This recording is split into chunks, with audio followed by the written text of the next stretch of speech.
अस्सलाम वालेकुम, मैं हूं रमजान हाफी और आप देख रहे हैं BBC tech. Welcome to my YouTube channel. ये वो जहाज है जो डूब नहीं सकता, खुदा भी इसे डुबो नहीं सकता। ये थे वो अल्फाज जो अपने वक्त के मशहूर बहरी जहाज टाइटैनिक के तारफी इश्तिहार में इस्तेमाल किए गए थे। इस जहाज को बनाने वालों को इसकी मजबूती, पायदारी और गरकाब ना होने का इतना यकीन था कि उन्होंने ना सिर्फ ये कि इसमें लाइफ बोट्स को मुकम्मल तादाद में नहीं रखा था, बल्कि ज़ेरी हिस्सों को जोड़ने वाली दीवारों को भी मुकम्मल तौर पर तामीर नहीं किया था। इनके वहमो गुमान में भी ना था कि अगर जहाज के इब्तदाई हिस्से में पानी भर जाए तो वो पानी पिछले हिस्सों में भी जा सकता है। अल्लाह ताला को उनका दावा किसी तरह भी पसंद ना आया और ये देव हैकल जहाज समंदर में 4 दिन से भी ज्यादा जिंदगी ना गुजार सका। व्हाइट स्टार लाइन के एहतमाम में बनने वाले दुनिया के सबसे बड़े जहाज की लंबाई 882 फीट और 9 इंच और चौड़ाई 92 फीट थी, जबकि इस जहाज की ऊंचाई 175 फीट बताई जाती है। इस जहाज की तामीर का हुक्मनामा 17 सितंबर 1908 को जारी हुआ था और इसकी तामीर 31 मार्च 1909 को शुरू हुई थी। 31 मई 1911 को इसे पानी में उतारा गया और 2 अप्रैल 1912 को इसकी तामीर मुकम्मल हो गई थी। 8 दिन बाद 10 अप्रैल 1912 को रात 9 बजे ये जहाज अपने अवलीन सफर पर बरतानिया से अमेरिका के शहर न्यूयॉर्क की तरफ रवाना हुआ। सफर के इब्तदाई 4 दिन बहुत खुशगवार गुजरे। जहाज के मालिकान और मुसाफिर सभी अपनी खुशबख्ती पर नाज़ां थे। वो दुनिया के सबसे बड़े और सबसे पुरसुकून जहाज में सफर करने जा रहे थे।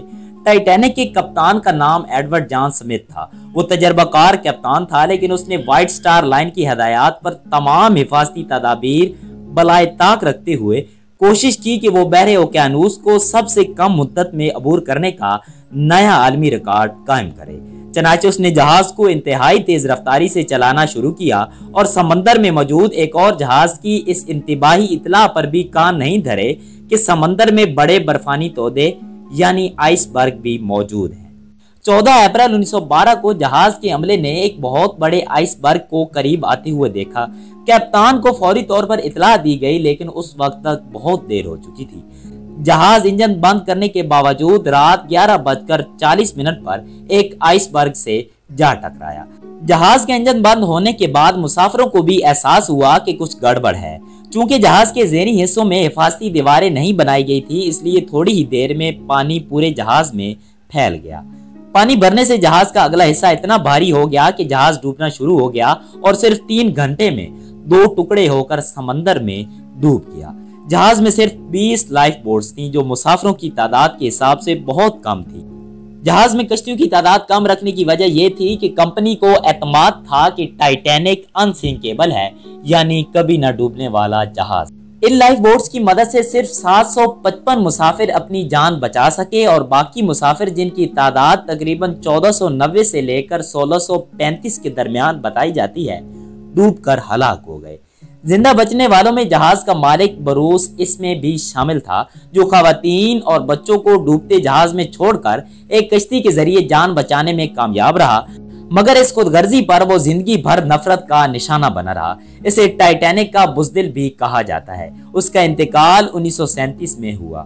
दूसरी तरफ जहाज का कप्तान एडवर्ड जॉन स्मिथ बेशतर अमले के साथ खवातीन और बच्चों को बचाने की कोशिश में खुद डूबकर इंसानियत पर एहसान कर गया। वो आखिरी आदमी था जिसने जहाज से छलांग लगाई थी। इसके बारे में लाइफ बोट के चलाने वाले ने बताया कि एक आदमी आखिरी कश्ती की तरफ तैरते हुए लपका तो एक मुसाफिर ने कहा, ये पहले ही ओवरलोड है। इस पर तैराक पीछे हट गया और कहा, all right boys, good luck and God bless you. यह जहाज का कप्तान 62 साल एडवर्ड जॉन स्मिथ था।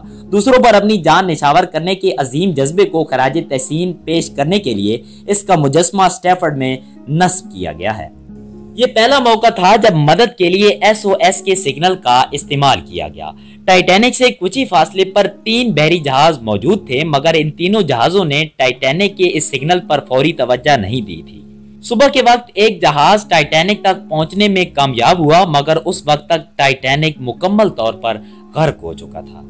फिरौनियत का दावा करने वाली कंपनी का जहाज ऐसा गर्क हो गया कि 73 बरस तक बरतानिया और अमेरिका तमाम तर वसाइल के बावजूद पता ना लगा सके कि जहाज का मलबा कहाँ है।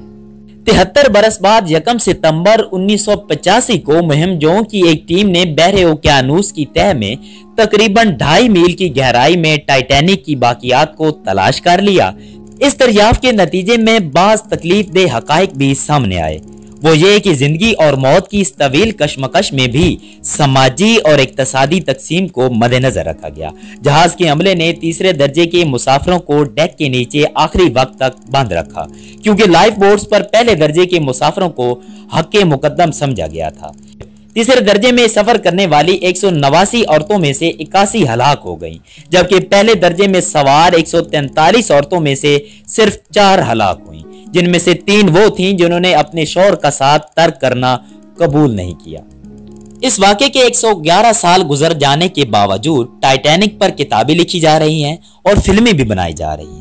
इसकी मलबा को देखने के लिए कई लोग बेताब रहते हैं। हालिया वाक़या में हलाक होने वाले 5 अफराद भी इसी टाइटैनिक के दीदार के शौक में जिंदगी से हाथ धो बैठे, जिनमें 5 अफराद की जान चली गई। इनमें 2 पाकिस्तानी बाप बेटा भी शामिल हैं। शहजादा दाऊद और उनका 19 साला बेटा सुलेमान करोड़ों रुपए देकर टाइटैनिक की तारीख का हिस्सा बन गए।